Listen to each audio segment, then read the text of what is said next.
भाजीपाला पण केलेला आहे. यामध्ये मेथी, शेपू हे आपण घरी खाण्यासाठी पूर्ण सेंद्रिय पद्धतीनं आणि किंवा जास्त निघाल्यावर आपण बाजारात पण सेंद्रिय म्हणूनच आपल्याला जास्त भाव मिळतो. त्यामध्ये इकडं धने पण केले आहे आपण.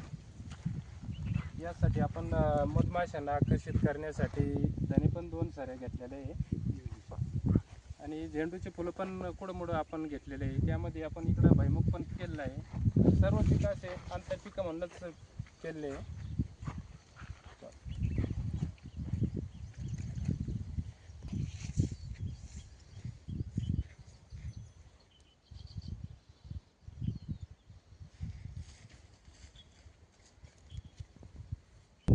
याच कापसामध्ये आपण उडीद पण केलेलं आहे आणि इकडे गावरान भेंडी पण केली आहे.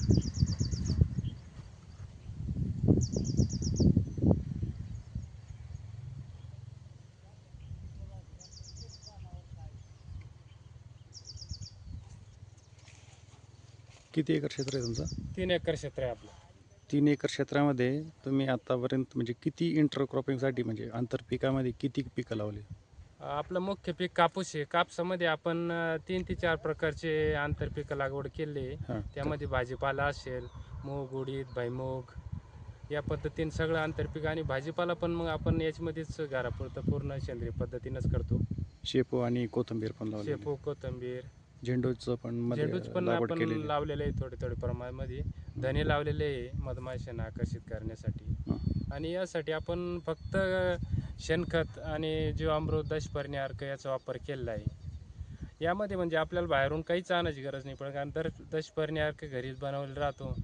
त्यामुळं आपलं समजा पूर्ण खर्च वाचतो आणि यासाठी आपण बाहेर पैसे नाही जाताना आपलं पूर्ण आंतरपिकामध्ये खर्च निघतो आणि मूळ जे पीक राहतं ते पूर्ण आपलं बचत राहतं. रासायनिक खताचा वगैरे काही वापर करता नाही का? ना, अजिबात औषधांचा वापर करता का? नाही काहीच. त्याचा फायदा काय होतो सेंद्रियाचा तुम्हाला? सेंद्रियच म्हणजे आपली जमीन सुपीक होत चालली दिवसेंदिवस. हं. सुरुवातीला 2 वर्ष झाली थोडी तकलीफ. हं. त्याच्यानंतर दिवसेंदिवस जमीन आता रासायनिक जो माल आहे त्याच पद्धतीने आपला माल आहे. आंतरपिकं ही पिकं घेऊन असं. जो भाजीपाला आहे त्याला मार्केटमध्ये कसा भाव मिळतोय? मार्केटमध्ये आमचा फिक्स भाव राहतो. आमचं बजाजनगर येथे, संभाजीनगर येथील बजाजनगरला स्पेशल गिऱ्हाईक आहे. आमचा 80 रुपये किलो या पद्धतीने फिक्स भाव आहे वर्षभर. किलोवरची जी भाजीपाला राहतो 80 आणि जी जुडी असते ती 20 रुपये जुडी याप्रमाणे.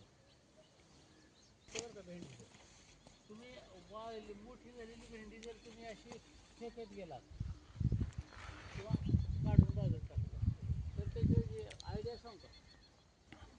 ही जी मोठी भेंडी जर ना ती फक्त घरात कुठं स्टार्ट.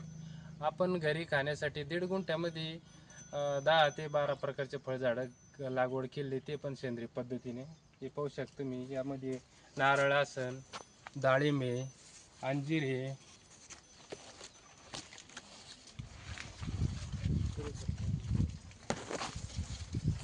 कढीपत्ता,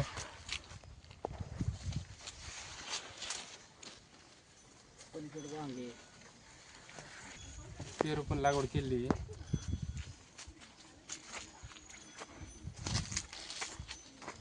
आपण प्रत्येकी 2 किंवा 3 झाडं लागवड केली आहे. त्यामध्ये आपण सफरचंद सुद्धा लागवड केली आहे, 4 झाडं होऊ शकतो तुम्ही. बरं, सफरचंद आतापर्यंत किती वेळेस आले या झाडाला? मागच्या वर्षी आले त्याने, ह्यावेळेस आता 1 वेळेस आले, म्हणजे 2 वेळेस आले. आता 3रं वर्ष आहे. बरं, आपण झाडं आहे. आपण जे मार्केटमध्ये सफरचंद खातो त्या सफरचंदाच्या टेस्टमध्ये आणि याच्यामध्ये म्हणजे काय फरक होता? त्याच पद्धतीने हे लागतात, कारण की आपल्या तिकडं पिकवलेले आहे ते आपल्या वातावरणामध्ये, तर टेस्ट चांगली आहे.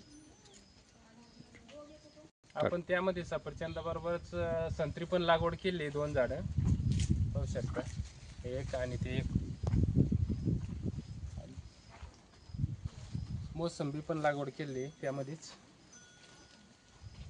आवळा आहे.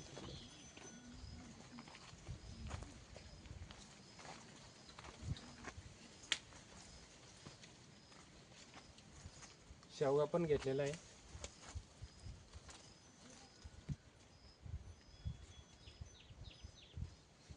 चिक्कू पण लागवड केली आहे आपण भाजीपाल्यामध्ये, सेंद्रिय भाजीपाल्यामध्ये आपण मिरची पण लागवड केली आहे.